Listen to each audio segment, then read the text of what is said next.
En los últimos días hemos tenido que hablar sobre las grandes instituciones públicas.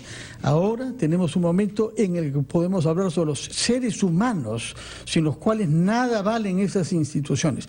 Y los seres humanos todos comenzamos siendo niños en familias.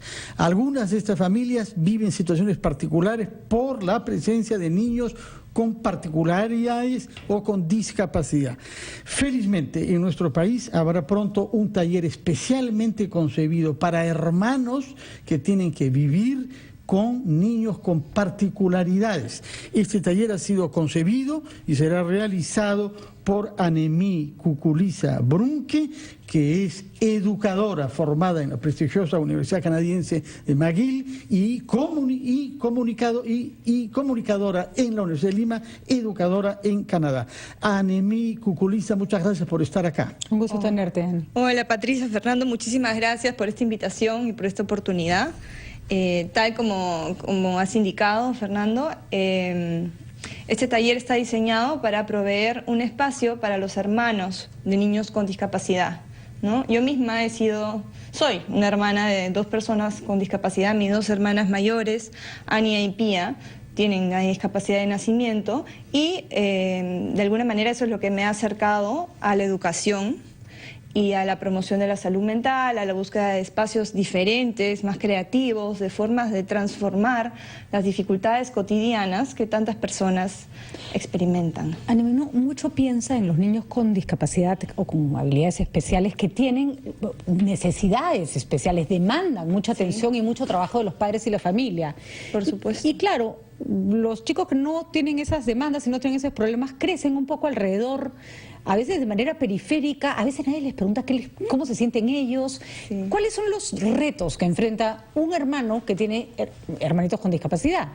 Claro, el hermano de una persona con discapacidad enfrenta distintos retos de acuerdo a diferentes factores, como por ejemplo la edad, ¿no? Si es mayor, si es menor, el género, el tipo de discapacidad. Claro, la cantidad de hermanos que hay en la familia, que hay, ¿no? Ahora que las familias son más reducidas, generalmente vemos muchos casos donde hay dos hermanos, uno con discapacidad, otro sin discapacidad, pero tal como dices, generalmente el niño con discapacidad requiere muchísima atención, que obviamente es necesaria dársela, y los padres se ven un poco como Tupac Amaru entre la necesidad de atender al niño de desarrollo regular y a su hijo con discapacidad, ¿no? Entonces muchas veces el hermano de desarrollo normal queda relegado, o también a veces es sobreatendido o sobreexigido, ¿no? Sobreexigido, porque hay normalmente hay esta teoría por compensación. Pero además, ¿no? Cuida a tu hermanito, ¿no? Cuida a tu hermanito. Cuida a tu hermanito, y claro, si tu hermanito además tiene mayores posibilidades, es más vulnerable, el cuidado de tu hermanito es un encargo enorme, ¿no? Pero ojo, muchas veces esto no es un pedido de los padres, sino los mismos niños asumen por voluntad propia. Tú deseas, tú quieres ayudar a tu hermano, tú quieres apoyarlo, tú quieres estar con él, ¿no? Y me imagino que la culpa, curiosamente, por alguna razón, o sea, el hecho de tú no tener ningún problema y ver que tus hermanos sí, debes crecer con alguna culpa, no tiene sentido, pero que ahí está, ¿no? Mira, no hay muchos estudios sobre hermanos de personas con discapacidad. Yo he recopilado todos los que he podido, pero efectivamente un tema constante es la culpa, ¿no? Hay muchos tipos de culpa, matices de culpa. Hay una especie de culpa de supervivencia, de por qué yo tengo estas habilidades, por qué mi hermano no, ¿por qué yo puedo participar de estas actividades y mi hermano no? ¿Cuál es mi rol?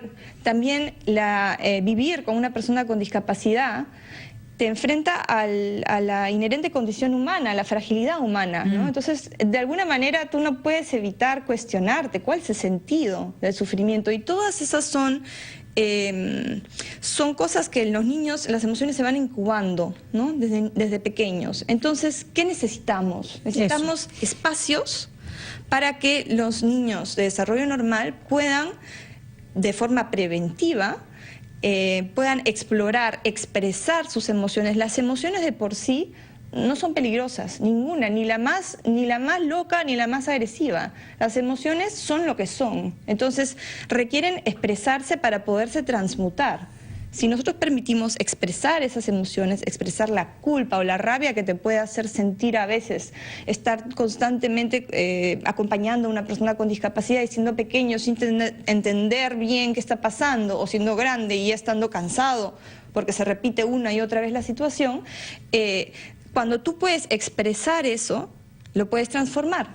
Además hay mucha, disculpa Fernando, se ha interrumpido, pero hay mucha idealización de cómo te tienes que comportar, sí, ¿no? Y autoidealización, porque tú quieres ser bueno, así más es, en nuestra y el cultura. que cuida, ¿no? Quieres ser bueno, quieres ser, ¿no? Buenísimo. Yo conocí a una persona que me decía, que tenía un hermano con discapacidad y me decía, me da vergüenza que me acompañe. Sí. Y después llego a mi casa y lloro porque me siento mal, porque no he querido decir en el parque o en el club que era mi hermano, ¿no? Claro. O es que eso me pareció tan fuerte, ¿no? Mira, porque no es falta de amor. No, es una mezcla de sentimientos, porque tú por un lado necesitas encajar socialmente, necesitas hacer tu vida y también quieres a tu hermano. Anemi, quienes quieran saber más sobre el tema, inscribirse eventualmente en el taller, tienen la oportunidad de hacerlo el jueves próximo. Sí, Dinos dónde y a qué hora, por favor. El jueves tenemos la charla informativa la dirección es... la dirección es en Surco. Me tendrían que escribir a acuculiza@kudosproducciones.org. Acuculiza Kudosproducciones.org. Q2, ¿cómo se escribe Q2? Con K. KUDOS producciones.org, o escribirme al WhatsApp, que es 992677 Repito yo, 992677 sí. Además te pueden ubicar por el Facebook. Está en mi Facebook, sí. Tengo Anemi con dos N's, sí. Anemi. A-N-N-E-M-I-E, es un poco raro. Cuculiza, con una Z. Con sí. C y con Z. Sí. Felicitaciones a Anemi Cuculiza. Si te quedas un rato en la sede vas a poder escuchar a alguien que ha escrito un libro bajo el título de Crecer es un oficio triste. Santiago Roncagliolo. Muchísimas gracias. En realidad, Patricia y Fernanda. Y felicitarla, ¿no? Sí. Porque la gente normalmente se ocupa de sí misma y no de los demás. Y en este caso estás acogiendo, En realidad yo me ¿no? estoy ocupando de mí misma. Porque este es el taller que yo necesité de niña.